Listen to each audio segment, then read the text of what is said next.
uang yang dari ladang yang dijualnya, uangnya itu dibawa pada rasul. Artinya bahwa begitu dia terima uang itu sebab dijual, langsung uang itu, uang sepenuhnya nggak dipotong-potong,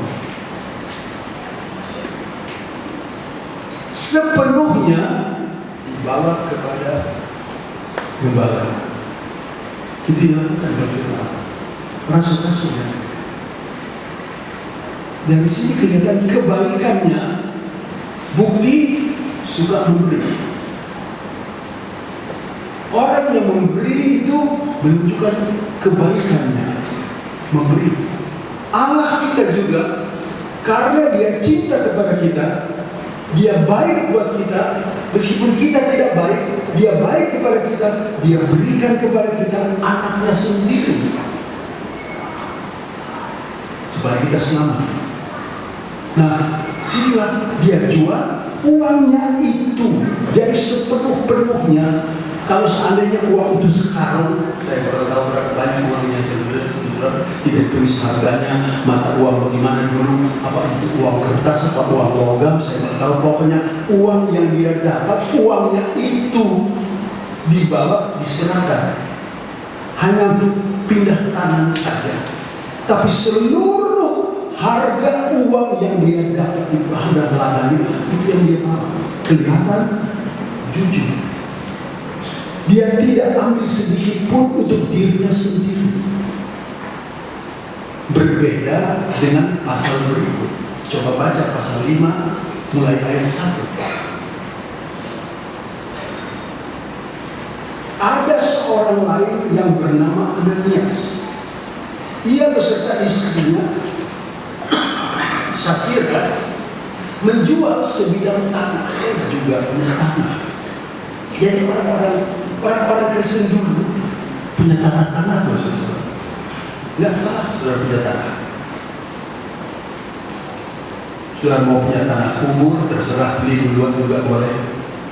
Ini ada sekarang kubur kita jual duluan di Karawang, ya di Karawang punya duit beli aja dulu. Dulu dikerjain, lubangnya sediakan aja, nggak boleh. Udah pasang nama juga boleh.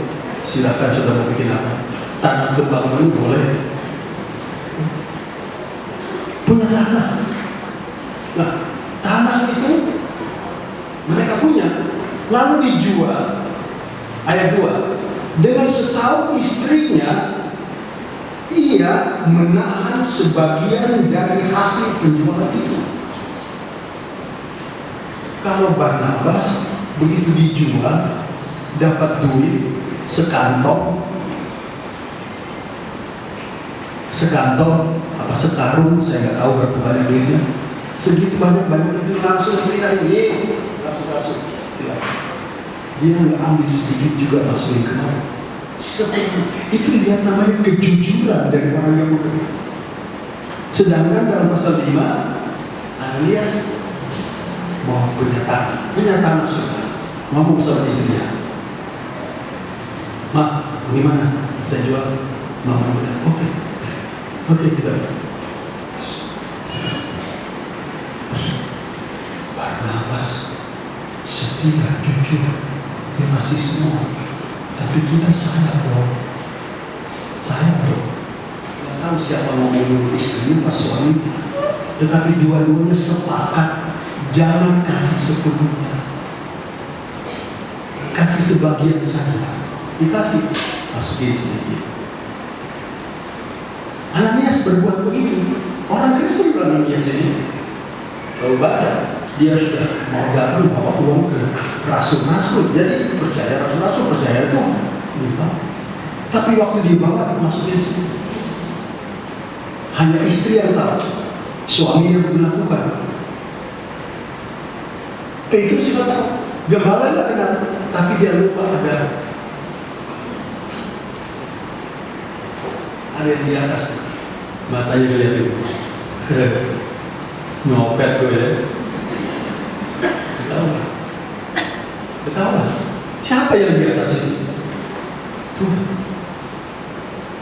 datanglah Ananias pergi kepada Petrus.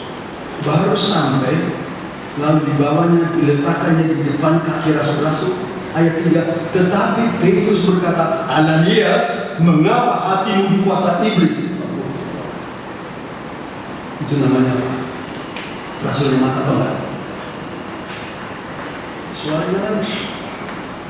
Karena ini di kepala, yang kepalanya ini adalah kepalanya si Ananias inilah yang tahan-tahan mengambil sebagian, sehingga engkau mendustai Roh Kudus dan menahan bagian dari hasil penjualan tanah itu. Selama tanah itu tidak dijual, bukankah itu tetap kepunyaanmu? Dan setelah dijual, bukankah hasilnya itu tetap dalam kuasamu? Kenapa menangis ini? Mengapa engkau merencanakan perbuatan itu dalam hatimu? Engkau bukan mendustai manusia, tetapi mendustai Allah.